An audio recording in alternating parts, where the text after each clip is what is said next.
Gill Gross for Action Network, giving you best bets on day one of the 2023 Australian Open. Now, I do not have a play on the match of the day, the one that everyone has circled for Monday, which is Rafael Nadal versus Jack Draper, but I will offer some thoughts on it. Right now, it is sitting at Draper plus 200, Nadal minus 250, and I just think that's exactly where it should be. Now, it opened with value on Draper, and it's just been bet down. The reason why I do think Nadal will avoid the upset in this matchup is threefold. One, I don't think that his 0-2 record to start 2023 is really indicative of where his level is at. Against De Minaur and Cam Norrie, he showed some really positive things on his forehand side, his aggression off the ground, his movement. And yeah, it's 0-2, but the level for the start of the season was not all that alarming. Draper was in the semifinal of the Adelaide 2 event, and I feel like it's a big advantage for Nadal, who's been in Melbourne the last week training on Rod Laver Arena in these exact conditions where Draper had to take a travel day yesterday. He's got 1 day to settle in at Melbourne, and we've seen players be a little bit vulnerable in their first couple matches after playing the week before a major, as Draper has here. Lastly, tactically, I really like the forehand-to-forehand dynamic between Nadal and Draper. Nadal's got a bigger and more potent forehand right now, and I expect his forehand down the line, breaking up that cross-court pattern, to be a really big factor and a favorable one for Rafa. Now, the reason why I wouldn't get behind Nadal, yes, it's kind of a lot of juice to be taking. It's a big number, but more specifically, this serve is a concern, and that shot needs to be better if Nadal's going to have success. And right now, it's kind of like wait and see. I don't know if that's going to continue to be an issue for him or not. And, you know, the confidence is also a concern. How shattered is his psyche after losing so many matches in the last 6-7 months? Again, no play between Nadal and Draper. Here are the matches that I actually will be playing.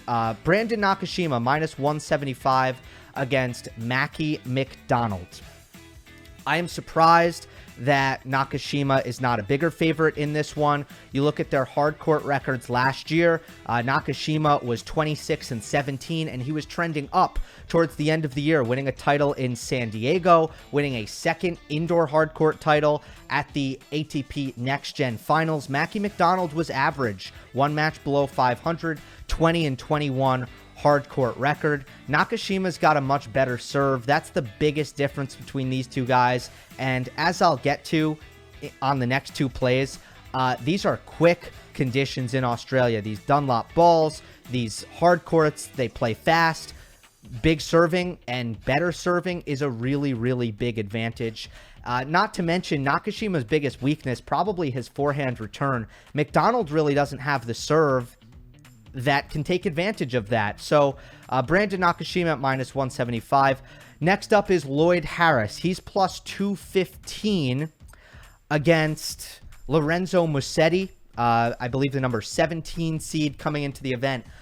This is just a bounce back year coming up for Lloyd Harris in all likelihood after he had to have wrist surgery in 2022. He's fallen off the map. He's fallen out of the top 200. What I look for in a situation like this is, have you kind of built up some momentum coming back? And Lloyd Harris has. He's played 2 challenger events already to open 2023 in January, and he's made a semifinal and a final. Yeah, you'd like to see him win events at that level before kind of getting behind him in this spot. But at the end of the day, he's got matches under his belt. He's got wins under his belt.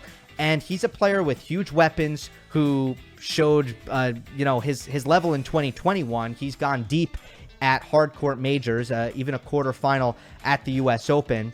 And I just think this is a good time to get behind Harris, as he's probably going to be making his way quickly back up the rankings. Meanwhile, Lorenzo Musetti still sub 500 for his career on hard courts. In the quick conditions, it's just that he doesn't really bring the weaponry off of his serve and forehand to really take advantage of the faster stuff. And that's really hurt him in these kinds of conditions against these kinds of opponents. So Lloyd Harris at plus 215, I think offers good value here. Lastly, Marc-André Huesler, another favorite. He's at minus 155. The line has moved with money coming in on Huesler. He's a guy who's looked great since last fall. Big, tall, lanky lefty with a big serve, a very potent forehand, and someone who comes in and finishes points off at net. He's going to be in charge offensively against John Millman in this first round matchup. Huesler already has a title under his belt in Sofia, and he's racked up some really good wins even since then. Recently beating Arthur Rinderknecht, which I thought was a pretty good win at Adelaide too. John Millman, on the other hand, is someone who has relied on his legs in his career. He's been around the top 30.